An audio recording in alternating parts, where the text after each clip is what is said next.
शांति।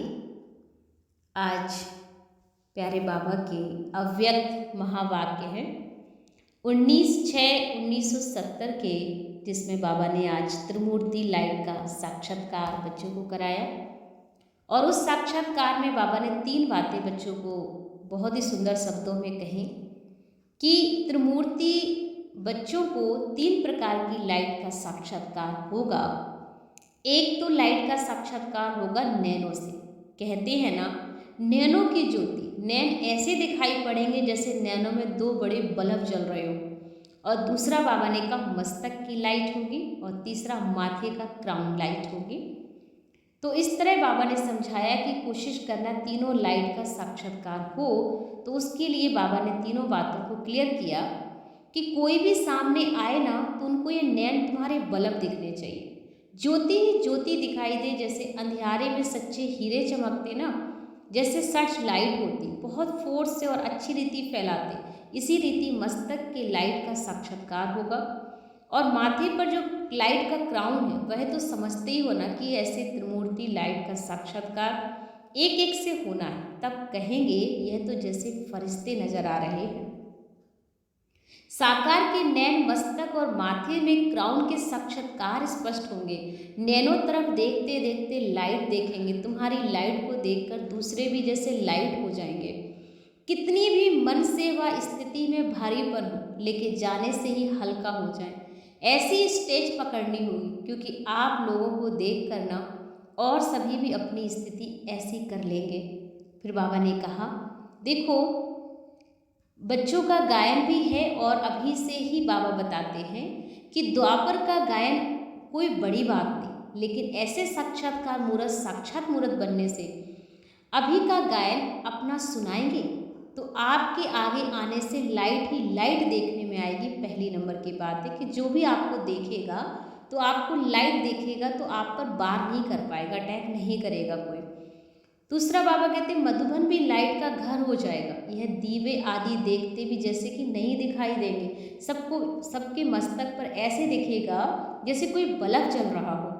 जैसे बतन में लाइट ही लाइट देखने में आती ना, वैसे स्थूल बतन लाइट का हाउस हो जाएगा।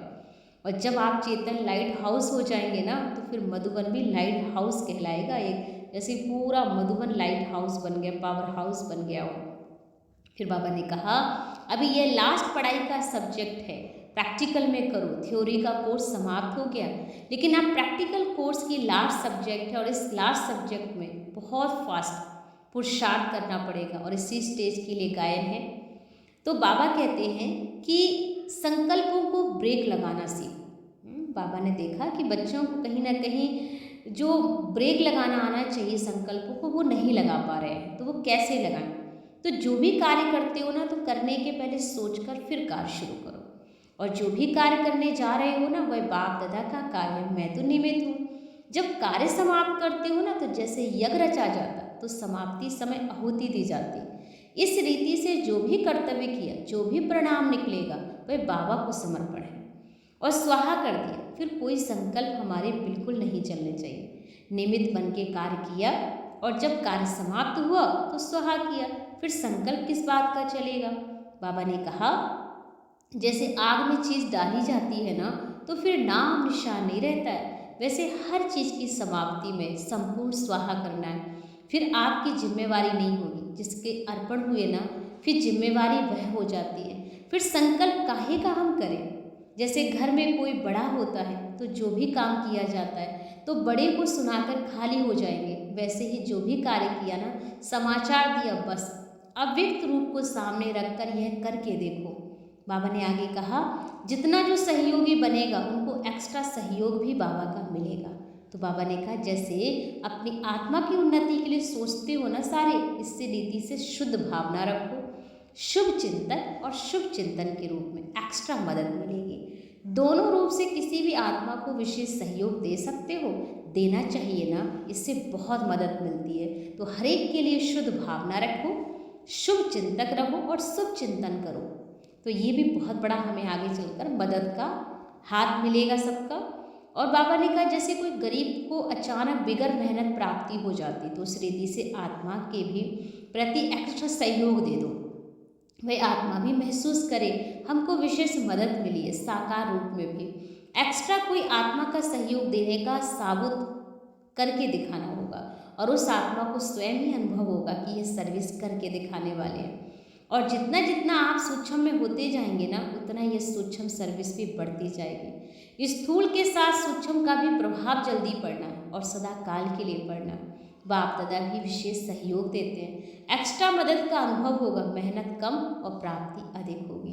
तो ये हमें ध्यान रखना है कि हमें अगर प्राप्ति करना है तो उसके लिए हमें बाबा की हर बात को फॉलो करना होगा। अब बाबा ने विस्तार से जो भी बातें हमें सुनाई हैं उनको हम थोड़ा सा विस्तार से समझेंगे। बाबा ने कहा, ब्राह्मणों को त्रिमूर्ति शिववंशी कहते हैं ना, तो त्रिमूर्ति बाप के बच्चे स्वयं भी त्रिमूर्ति है। बाप भी त्रिमूर्ति है, जैसे बाबा त्रिमूर्ति है वैसे आप भी त्रिमूर्ति हो।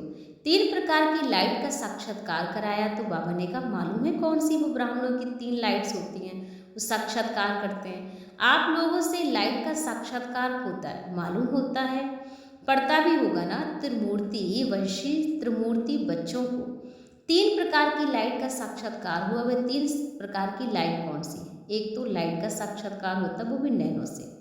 कहते हैं ना, नैनो को ज्योति होते हैं, नैन दिखाई पड़ेंगे जैसे नैनो में 2 बड़े बल्ब चल रहे हो।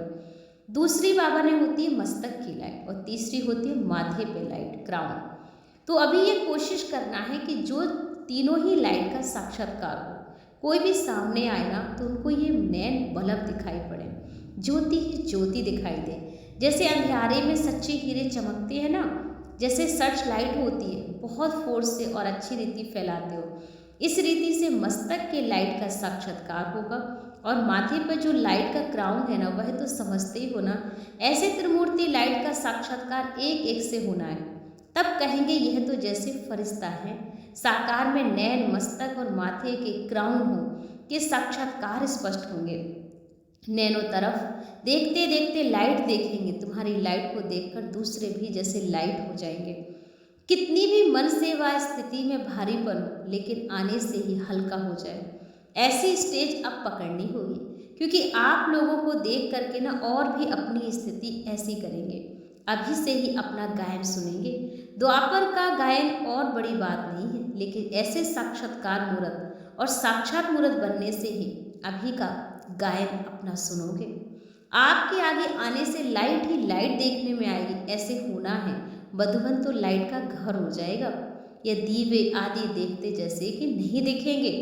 जैसे वतन में लाइट ही लाइट देखने में आती ना, वैसे ही स्थूल वतन भी लाइट हाउस हो जाएगा। जब बाबा ने कहा आप चेतन लाइट हाउस बच्चे हो जाएंगे, तो फिर ये मधुबन भी लाइट का हाउस हो जाएगा। अभी यह है लास्ट पढ़ाई की लास्ट सब्जेक्ट, प्रैक्टिकल में है। थ्योरी का कोर्स समाप्त हुआ, प्रैक्टिकल कोर्स की लास्ट सब्जेक्ट है और इस लास्ट सब्जेक्ट में बहुत फास्ट पुरुषार्थ करना पड़ेगा। इसी स्टेज के लिए ही गायन है कि बाप दादा से कब विदाई नहीं होती, माया से विदाई होती है। बाप दादा से तो मिलन होता है, ये थोड़े समय का मिलन सदा के लिए मिलन का निमित्त बन जाएगा। बाबा के साथ गुण और कर्तव्य मिलना है, नहीं मिलना, यही मिलन है, यही प्रयत्न सदैव रखना। अच्छा, संकल्पों को ब्रेक लगाने का मुख्य साधन कौन सा है? मालूम है, जो भी कार्य करते हो ना, तो करने के पहले सोचकर फिर कार्य शुरू करो। जो कार्य करने जा रहा हूँ वह बाप दादा का कार्य है, मैं तो निमित्त हूँ। जब कार्य समाप्त करते हो तो जैसे यज्ञ रचा जाता ना, तो समाप्ति समय आहुति दी जाती। इसी रीति से जो कर्तव्य किया और जो भी परिणाम निकला वह बाबा को समर्पण स्वाहा कर दिया। फिर कोई संकल्प नहीं, निमित्त बन के कार्य किया और जब कार्य समाप्त हुआ तो स्वाहा किया। फिर संकल्प क्या चलेगा? जैसे आग में चीज डाली जाती है ना, तो फिर नाम निशान नहीं रहता, वैसे हर चीज की समाप्ति में संपूर्ण स्वाहा करना है। फिर आपकी जिम्मेवारी नहीं है, जिसके अर्पण हुए ना फिर जिम्मेवारी वह हो जाती है। फिर संकल्प काहे का? जैसे घर में कोई बड़ा होता है ना, तो जो भी काम किया जाता है तो बड़े को सुना करके खाली हो जाएंगे। वैसे ही जो भी कार्य किया, समाचार दिया, बस अव्यक्त रूप को सामने रख या करके देखो। जितना जो सहयोगी बनता ना, उनको एक्स्ट्रा सहयोग देना पड़ता है। जैसे अपनी आत्मा की उन्नति के लिए भी सोचते हो, इस रीति शुद्ध भावना और शुभ चिंतन के रूप में एक्स्ट्रा मदद मिलेगी। दोनों रूप से किसी भी आत्मा को विशेष सहयोग दे सकते हो। देना ही चाहिए, इससे बहुत मदद मिलती।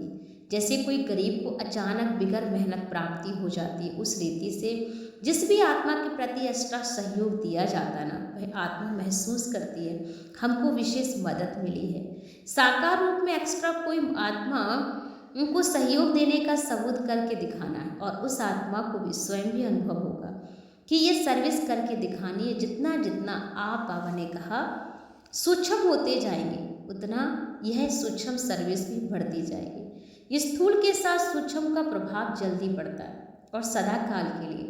तो बाप दादा भी विशेष सहयोग देते हैं, एक्स्ट्रा मदद का अनुभव होगा।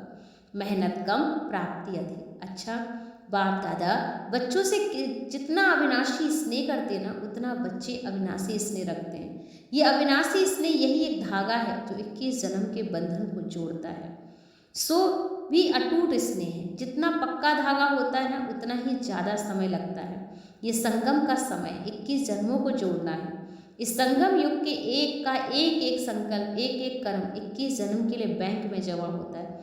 इतना अटेंशन रखकर फिर संकल्प भी करना है, जो करूँगा वह जमा होगा। तो कितना जमा होगा? एक संकल्प भी व्यर्थ ना हो। एक संकल्प भी व्यर्थ हुआ तो जमा में कट जाता।